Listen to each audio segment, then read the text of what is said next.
Have you ever wanted to look back at your Amazon data further than the 90 days allowed on an Amazon ad console? You might want to see keywords that have converted for your product in the past and use this data to help revive a product that is tanking. In this video, I will show you 2 easy ways around this issue so you can keep and store your Amazon PPC data for future use. So stay tuned. I am Rick Wong, an Amazon seller, the founder of SellerMetrics, an Amazon marketing agency. And if you are interested in content such as this one, where we talk about the latest Amazon FBA news, tips, and hacks, I invite you to subscribe. Okay, so as an Amazon PPC agency and also running advertising for my account, I also really like to look at data at a different time scale. So for example, a lot of times I like to look at the last 30 days. And if I want to look at a particular trend, I like to look at year to date. Or even if I'm auditing an account, I like to look at, say, lifetime data, right? But what if, look at the year-to-date data, right? I want to look at, for example, a particular period after Christmas in January of 2023. So I'm kind of out of luck, right? Because it's past the 90 days. And you could see that I cannot select January of 2023. But fear not, there is a reporting function within Amazon Ad Console where you could constantly collect data and basically it runs Amazon reports on a reoccurring basis for you, and it pops up a link, and that link is active. From what I can tell, it doesn't really expire. So basically you could run this report and then go back to it in the future day and download the report. So how to set it up? So you're just gonna have to go to measurement and reporting. Under measurement and reporting, you're gonna go to sponsor ads report. So as you can see, I've already set this up. So I also set it up in the past in these 3 type of reports. And if you actually go into each reporting name, and you could see that there are multiple links that it's created on like a monthly basis, right? So you can see like it's created monthly, and each of these reports has its each download link, and right now it's 2023, so I could actually refer to my 2022 reports in this particular loaded reporting links. So how do you set this up? You're just going to create report. So let's just say I want to have sponsored brand search term report. I could choose and select the look back period of the report. So I like to do the last 30 days. Here I believe you could actually go up to 65 days if you want. So I'm just going to do the last 30 days.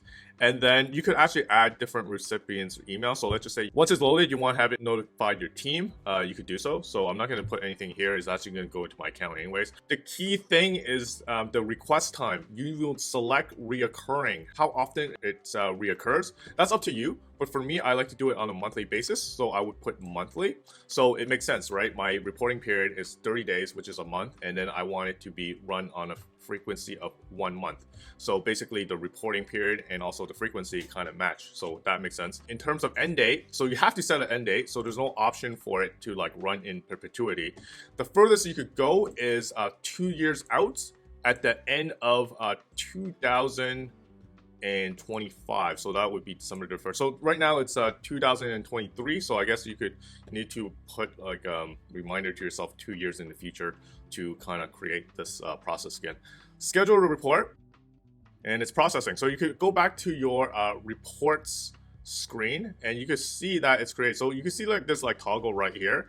If you switch that on, it means that it would continue to schedule it out for you. Turn it off, it will stop scheduling. So you can see these ones right here. I've stopped the scheduling. So I stopped it at the end of 2022, and you can see like the report stopped populating 2022, but I can still go back to it, right? Even though I stopped populating it. Same thing with here. So you can see that it's now created for the last 30 days of today. So it's going to tell you when it's going to run again. It's going to run again in August 1st, right? And I'm assuming in August 3rd, it's going to run in the last look back to the last 30 days data. So that would be the July data.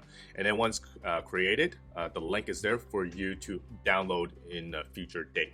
So yeah, so that is how I would get around the issue of the time of the look back period limitation on the ad console on the front end side, right? So I would just like download the reports, right?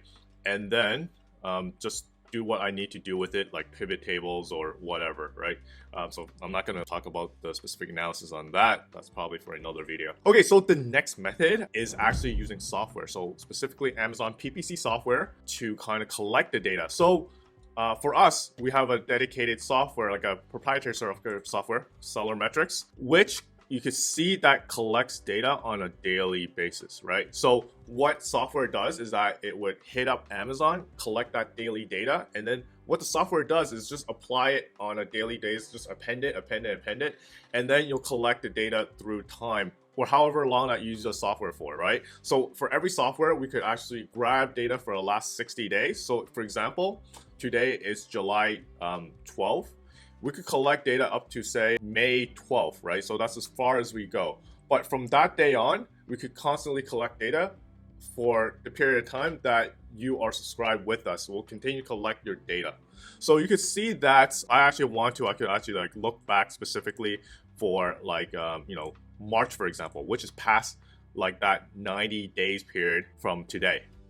Sorry, March, not May. So you can see like I could actually like, look into like a period where it's not quite visible in my ad console. So if I want to like look into March, as you can see, like it's grayed out right now, right? Yep. So as you can see here, I could using SellerMetrics and Amazon PPC software. Again, it doesn't have to be SellerMetrics. It could be other Amazon software as well that can collect your data through time. And I can see like the 1st to August 31st data that I cannot really see in my ad console. With SellerMetrics, there's other functions as well. You also do bid automation, placement automation, Dayparting, and also advanced analytics. So you can see the analytics that we have from campaigns all the way down to the ASIN level. SellerMetrics also functions on a trial basis, so it's free to use for 14 days. So if you actually use it and if you actually like it, not too sure about it, want to use it a bit longer, just reach out to me for a longer trial. So we actually use this for all of our clients, and a lot of our clients is happy with the results when we use this